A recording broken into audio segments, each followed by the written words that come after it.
Hello, everyone, and welcome to the new episode of the Red Throne Lore, where I, the author, will teach you about the historical events, weapons, and characters of the Red Throne era.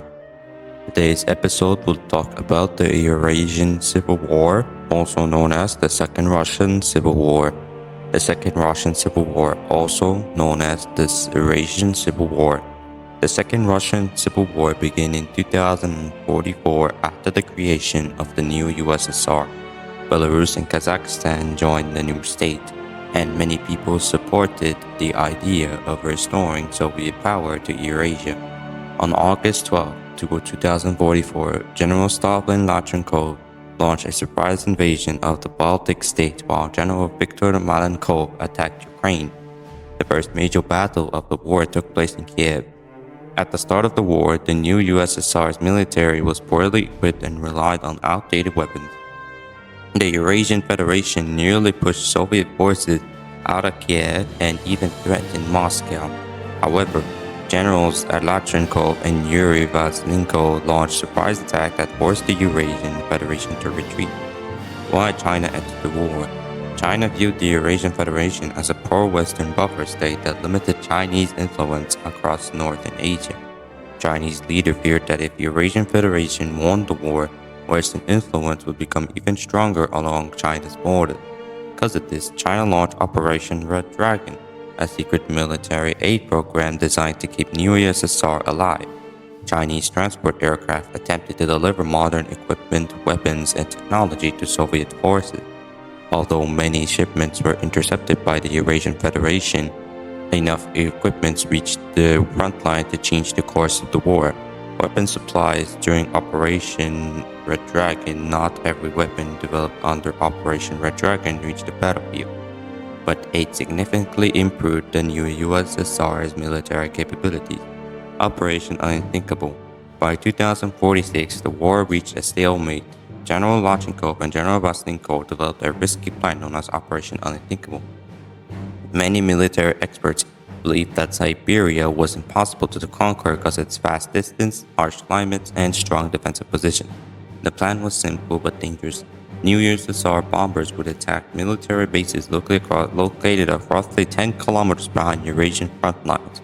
Eurasian commanders would redirect forces to defend those bases. While the Eurasian military was distracted, new USSR ground forces would launch a rapid advance through Siberia. The offensive would continue until the Eurasian Federation was forced to surrender. The plan partially succeeded. Eurasian forces were distracted by the bomber attacks, allowing Soviet troops to advance. However, several Eurasian armies remained in position, and the arrival of winter slowed the offensive dramatically.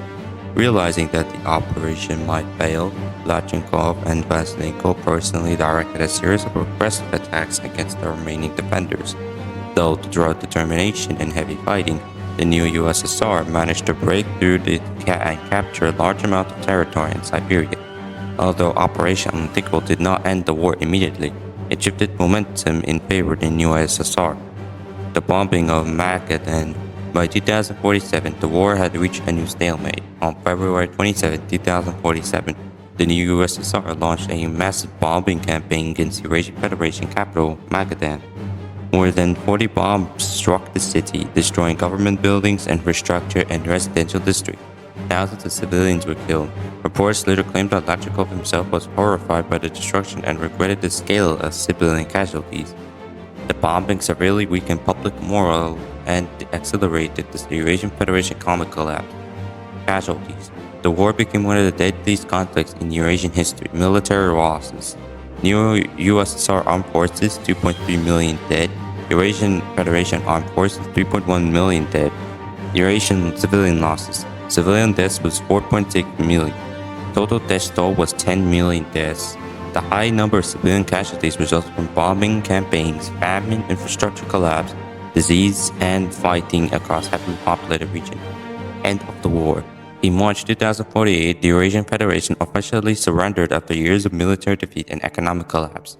New USSR forces occupied parts of central Siberia for several months to restore order and rebuild damaged infrastructure.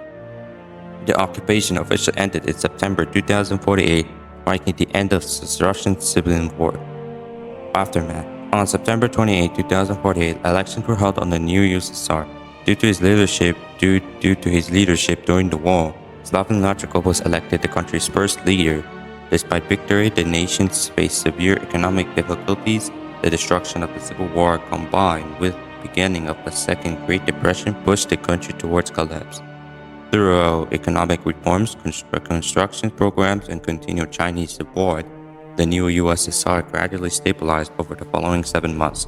Historians generally remember the Second Russian Civil War as the conflict that reshaped Eurasian and established a new USSR as a major power. Thank you so much for listening to this video. I hope you enjoyed this. I spent a really long time working on it. I appreciate any effort you can do to watch until the end. Thank you.